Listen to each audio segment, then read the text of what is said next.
Saudara-saudariku yang terkasih, hari ini Sabtu 21 September 2024. Saya Romo Siga dari Paroki Santo Yusuf, Surabaya. Dalam nama Bapa dan Putra dan Roh Kudus, amin. Gereja merayakan pesta Santo Matius, Rasul. Kerap kali kita memandang dan mengadili orang secara mendatar atas hal-hal yang tampak saja. Demikianlah Matius dalam pandangan orang sejamannya adalah seorang pengkhianat bangsa, seorang kaki tangan penjajah yang menarik pajak untuk kepentingan Roma. Yesus menyingkirkan prasangka-prasangka itu. Ia memilih Matius sebagai salah seorang rasulnya. Panggilan itu ditanggapi Matius seketika. Ia bangkit dan mengikuti Yesus, serta menjadi seorang murid yang baik. Kesan-kesannya mengenai pribadi dan ajaran gurunya dikumpulkannya dalam Injil.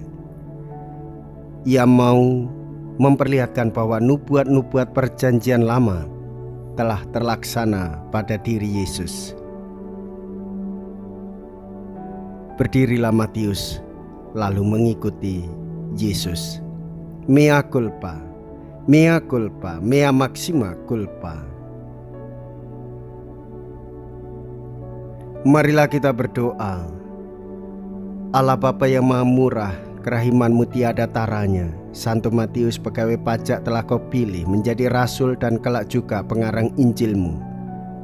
Semoga kami dikuatkan oleh teladan hidupnya dan dibantu oleh doa permohonannya. Sekarang pun bangkit mengikuti Engkau dan mengikat diri padamu dengan hati yang teguh.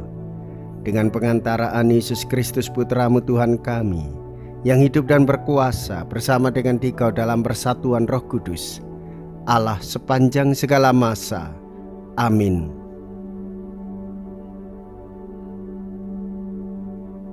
Tuhan bersamamu dan bersama rohmu.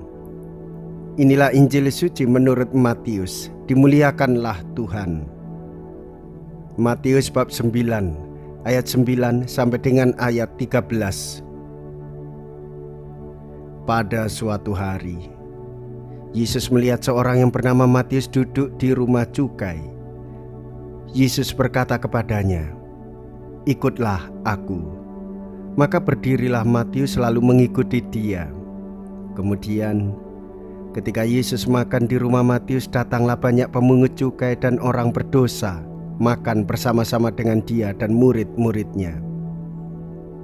Melihat itu berkatalah orang-orang Farisi kepada murid-murid Yesus, "Mengapa gurumu makan bersama dengan pemungut cukai dan orang berdosa?"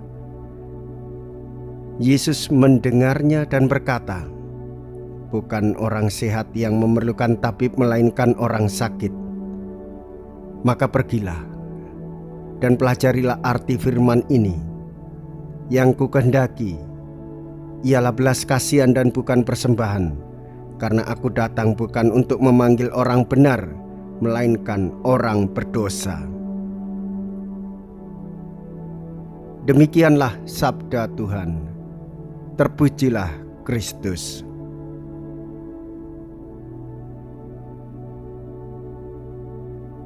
Saudara-saudariku yang terkasih, kita semua dipanggil dalam kasih dan karunia penyertaan ilahi.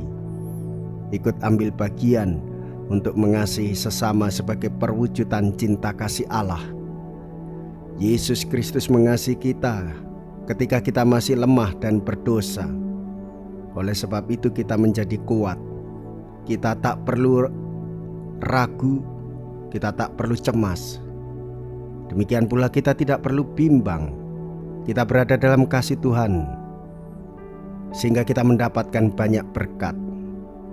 Panggilan Tuhan terbuka bagi siapa saja. Orang yang mau silahkan mengikuti kehendak-Nya. Jangan menunggu kaya, jangan menunggu mampu, jangan menunggu kita menjadi sempurna. Kita semua dikasihinya. Kita disempurnakan di dalam perayaan Ekaristi, sehingga kita melayani dengan ketulusan hati, berbagi belas kasih dan terbuka bagi orang-orang yang mau bertobat.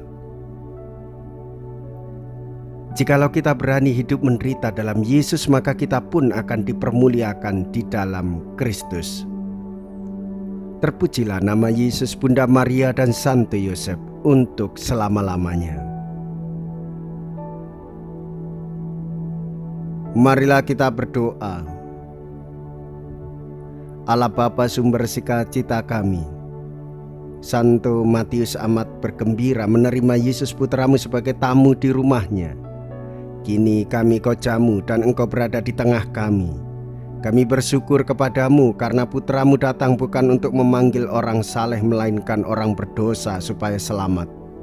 Sebab Dialah Tuhan dan pengantara kami. Amin.